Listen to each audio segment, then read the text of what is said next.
और यह खून इसी एक मिट्टी में गिरा है। जो लोग इस देश को तोड़ने के सपने देखते हैं, उन्हें एक बार इस दीवार को देखना चाहिए।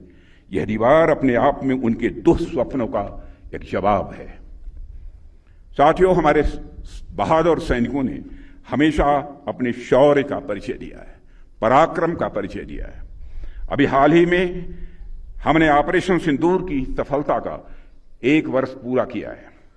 उस ऑपरेशन के दौरान हमारी जाबाज सेना के जवानों ने, अधिकारियों ने आतंकवादियों के सरपरस्तों को ऐसा जवाब दिया है जिसे वे आजीवन कभी भूल नहीं पाएंगे।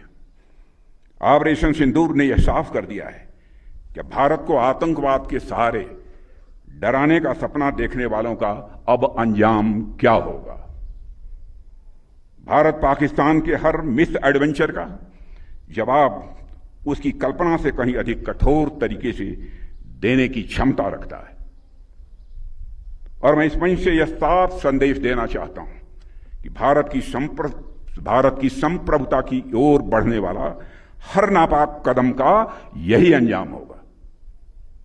साथियों, हमारा इंटेंशन साफ है कि अब पाकिस्तान से कोई बात नहीं होगी, और अगर बात होगी तो सिर्फ पीओके पर ही बात होगी, जो कि भारत का हिस्सा है, जिस पर पाकिस्तान ने अवैध तरीके से कब्जा किया था।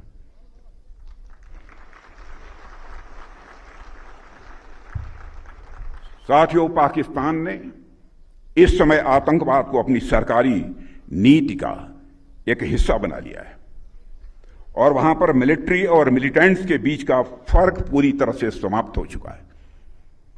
वहां की सेना आतंकवादी संगठनों को संरक्षण ही नहीं देती है, उनके साथ मिलकर काम भी करती है।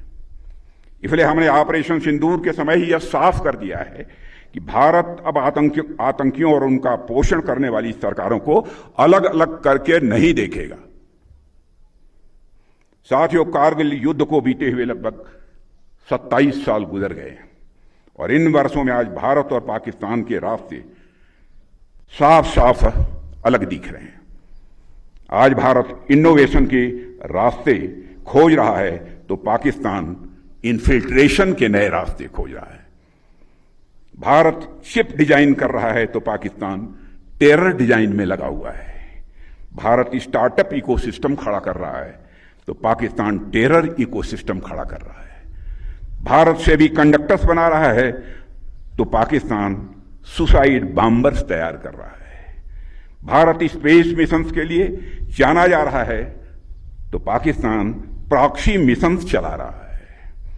भारत अंतरिक्ष में सैटेलाइट्स भेज रहा है तो पाकिस्तान आज भी आतंकवादियों को सीमाओं के पार भेजने में लगा हुआ है। भारत दुनिया को सॉफ्टवेयर दे रहा है तो पाकिस्तान दुनिया को स्लीपर सेल्स दे रहा है। भारत डाटा सेंटर्स बना रहा है तो पाकिस्तान रेडिकल सेंटर्स बना रहा है।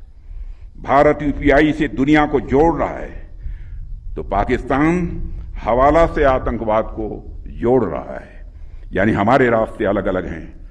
ऐसे में अगर पाकिस्तान अपने घटिया मंसूबे लेकर हमारी समृद्धि, हमारी प्रॉस्पेरिटी के रास्ते में रोड़ा लेकर आता है तो उसे करारा जवाब देने के लिए हमारी बहादुर सेनाएं बराबर तैयार बैठी हैं। साथियों,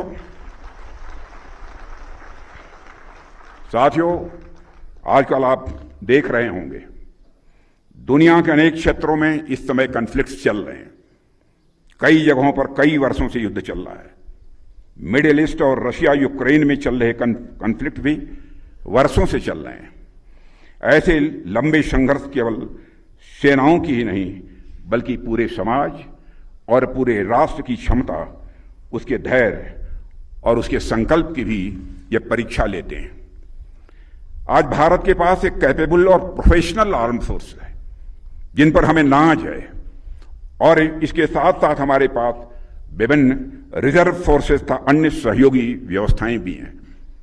लेकिन मेरा फिर भी मानना है कि राष्ट्रीय सुरक्षा केवल वर्दीधारी सैनिकों की जिम्मेदारी नहीं बनती है, बल्कि 140 करोड़ से अधिक जो हमारे देशवासी हैं, इन देशवासियों का यह सामूहिक दायित्व है।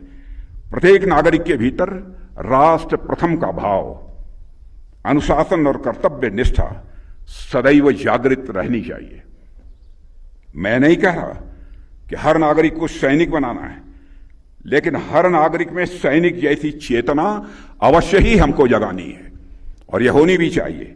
यदि कभी राष्ट्र ऐसी परिस्थिति का सामना करे जहां देश को अपने नागरिकों के प्रत्यक्ष या अप्रत्यक्ष सहयोग की आवश्यकता हो, तो प्रत्येक भारतीय मानसिक रूप से, नैतिक रूप से और जरूरी ट्रेनिंग के साथ साथ राष्ट्र की रक्षा के लिए आगे आने को सदैव तैयार है।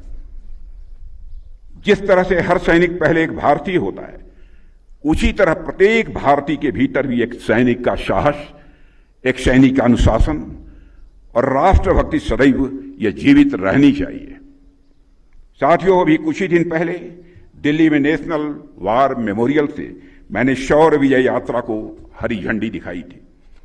वो राइडर्स अपने साथ नेशनल वार मेमोरियल की पवित्र मिट्टी का एक कलश लेकर आए और आज वही मिट्टी कारगिल वार मेमोरियल पर अर्पित हो रही है। मुझे लगा कि जब आप सभी राइडर्स इतनी लंबी बाइक रैली करके यहां कारगिल में आ सकते हैं, तो मैं भला इस अवसर पर यहां कैसे न आता। आपकी यह बाइक रैली भी उसी एकता की भावना की प्रतीक है। आपकी बाइक रैली भी उसी एकता की भावना की प्रतीक है जिस भावना को हमारे सैनिक अपने अंदर धारण किए